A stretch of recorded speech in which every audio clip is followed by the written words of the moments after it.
평택 화재로 소방관 3명이 순직한 뒤 안전대책을 요구하며 거리로 나선 소방관들이 국가직 전환 문제를 해결하라고 거듭 촉구했습니다. 이미 2020년 문재인 정부 국정과제로 소방관 국가직 전환이 대대적으로 시행됐지만 소방관들은 여전히 반쪽짜리 신분이라고 말하는데요. 이유가 무엇인지 김혜린 기자가 취재했습니다. 지난 2017년 충북 제천에 있던 스포츠센터에서 불이 났습니다. 당시 지자체 소속이던 소방당국은 인력 부족과 장비 노후화로 진압에 어려움을 겪었고 결국 29명이 숨졌습니다. 지역별 소방격차가 안전 불균형으로 이어져 참사가 빚어졌다는 비판이 쏟아졌습니다. 2020년 소방관 국가직 전환법이 국회를 통과하면서 지역별 격차는 해소되는 듯 했습니다.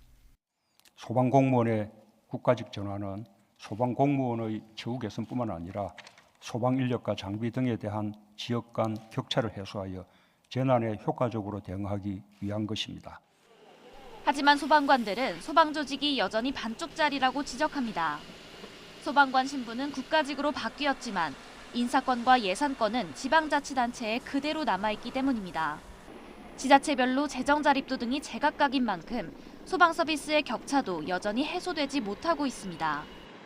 실제로 지난해 소방 차량이 골든타임 7분 안에 화재 현장에 도착한 비율을 보면 서울이 90%를 웃돈 반면 강원과 경북 등은 40%대에 불과했습니다.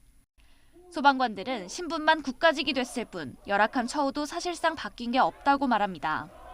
정부의 화재 진압 수당 등을 현실화해달라고 요구해도 실제 예산을 집행하는 각 지자체가 승인해야 한다는 답변만 되풀이할 뿐이란 겁니다. 중앙정부는 예산 부담을 이유로, 지자체는 홍보 실적을 이유로 반쪽짜리 소방 조직을 개선할 의지가 없다는 비판이 나오는 이유입니다. 반쪽짜리 국가 소방 조직을 국민의 생명과 재산 보호 목적을 달성하기 위한 온전한 국가 소방 조직을 구성하라.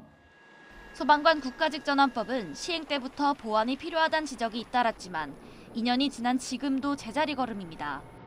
21대 국회 들어 일부 소방관 인사권을 소방청장에게 넘기는 개정안이 한 건 발의됐지만 5개월이 지나도록 계류 중이고 예산권 관련 개정안은 지금까지 한 건도 발의되지 않았습니다.